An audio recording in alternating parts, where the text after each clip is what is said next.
Mes chers, assalamu alaikum wa rahmatullahi ta'ala wa barakatuh wa jumu'atun mubarakah. Sur invitation de l'Union des associations musulmanes de l'Orléanais en France, j'ai participé la semaine dernière aux journées culturelles qu'ils ont organisées sur l'intitulé « La foi et la responsabilité, une exigence ». La conférence que j'ai donnée tournait autour d'un thème d'actualité, comment prévenir la radicalisation des jeunes. Et ce qui était intéressant dans cette thématique, et pour laquelle beaucoup de monde s'est déplacé, particulièrement des hommes politiques de droite et de gauche, est qu'elle n'intéresse pas seulement les Français ou les Européens, mais intéresse le monde entier. Parce que l'humanité entière est menacée, menacée dans sa paix, menacée dans sa sérénité, et surtout menacée dans son présent et son futur. La radicalisation des jeunes n'est pas une fatalité qu'on doit accepter et vivre avec, mais c'est une situation anormale qui survient dans toute société qui n'arrive pas à réunir les conditions favorables pour une vie décente et un développement psychologique et intellectuel de ses citoyens. D'ailleurs, la radicalisation n'est pas spécifique aux sociétés musulmanes.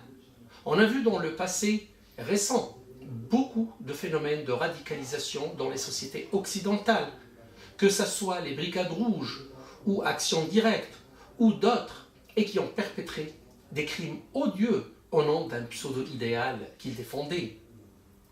Et au début de mon intervention, j'ai essayé de décortiquer le phénomène de radicalisation et surtout d'en identifier les principales raisons de sa genèse, et que j'ai résumé en 3 causes essentielles. D'abord, une situation de précarité sociale et économique, et qui est à l'origine de la marginalisation des jeunes et donc de leur fragilité psychologique et émotionnelle. Ensuite, une totale ignorance de la religion du fait de l'absence d'éducation religieuse, aussi bien dans la famille que dans la mosquée.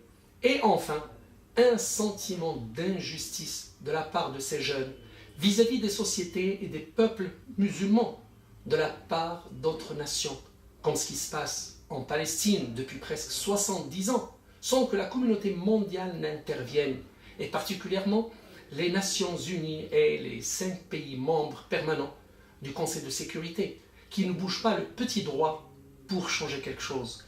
Ou aussi à Burma, où un vrai génocide est perpétré, alors qu'en Irak ou en Afghanistan, pour une fausse menace d'armes de destruction massive, ils ont démembré le pays, tué les civils et détruit l'économie et la civilisation, au point qu'aujourd'hui on a peu de chance ou peu d'espoir de voir renaître une société équilibrée et une civilisation recouvrée. Les solutions que j'ai proposées dans mon intervention découlaient de ce qui précède et donc en adéquation avec les causes. Une partie de la solution incombe directement au gouvernement et aux responsables politiques et aux autorités locales. C'est lutter contre la précarité sociale et économique et restaurer une justice sociale où chaque citoyen doit se sentir respecté et considéré et donc aimer son pays et ses concitoyens. Une autre partie de la solution incombe directement aux parents et aux responsables religieux qui doivent assurer une éducation religieuse des jeunes basée sur le juste milieu, les valeurs et les principes, et surtout éviter l'exploitation et la manipulation politique qui accentuent les clivages et créent des scissions qui mènent vers l'affrontement. Et en 3e lieu, la communauté internationale doit considérer aujourd'hui le risque grandissant de l'extrémisme et des injustices qui perdurent un peu partout sur Terre et les menaces qu'elles engendrent ou qu'elles représentent pour notre avenir commun, et surtout ne pas oublier qu'on sera tous jugés demain pour nos actes. À bon entendeur et à vendredi prochain, Inch'Allah.